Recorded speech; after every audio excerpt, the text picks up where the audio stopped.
particularly a very public vow, like the vow of celibacy, people will hold you to it. Ang celibacy is tinatanggap ng simbahan na ito'y batas ng simbahan. Talaga siyang ibang motibo, ipoprove niya yung kanyang pagkatao.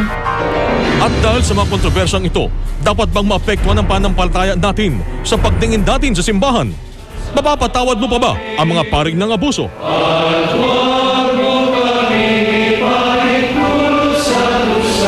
Mga mare at pare, sa sunod-sunod na sex scandal, bumaba ba ang pagtingin mo sa mga paring Katoliko?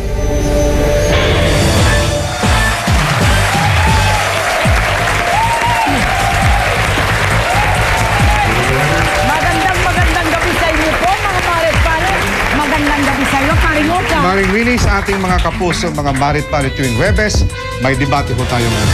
Ay, tiyak na talagang mainit ang usapan ngayong gabi, Paring Oka, ha? At pag-uusapan natin itong nangyari. Wow, another sex scandal in the church. Pero hindi, of course, hindi natin alam kung ano ang parameters ng sex scandal. Ito pong nangyari kay Bishop Teodoro Bacani, no? Ayan ang pag-uusapan natin ngayong gabi. Pero hindi lang yon. Of course, other issues with respect to... Magandang gabi sa inyo po, mga paret pare.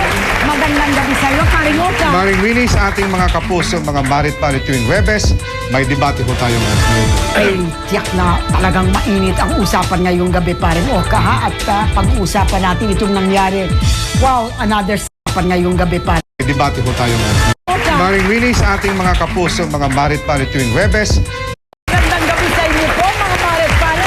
Magandang gabi sa iyo, Paring Oka. Maring Winnie, sa ating mga kapuso, mga marit pare tuwing Huwebes, may debate po tayo ngayon. Bishop Teodoro. Pero hindi lang yon. Madaming kalaki sa ating Hip ang mag-angal sex. dalawang panelists dito sa isang mass media ministry board member nagsasabing hindi bumaba. Kasama ho natin ang mass media ministry board member ng Movie Television Review and Classification Board at isa pong kolumnista, ang ating paboritong Monsignor Nico Bautista. Magandang gabi po. Hindi dapat bumaba sapagkat ano man ang gawin ng bawat isa, of course, merong social dimension ang ating actions. Ultimately, ito ay personal. Ang dating daan, si Brother Eli Soriano. Magandang gabi sa inyo, Mare Pare.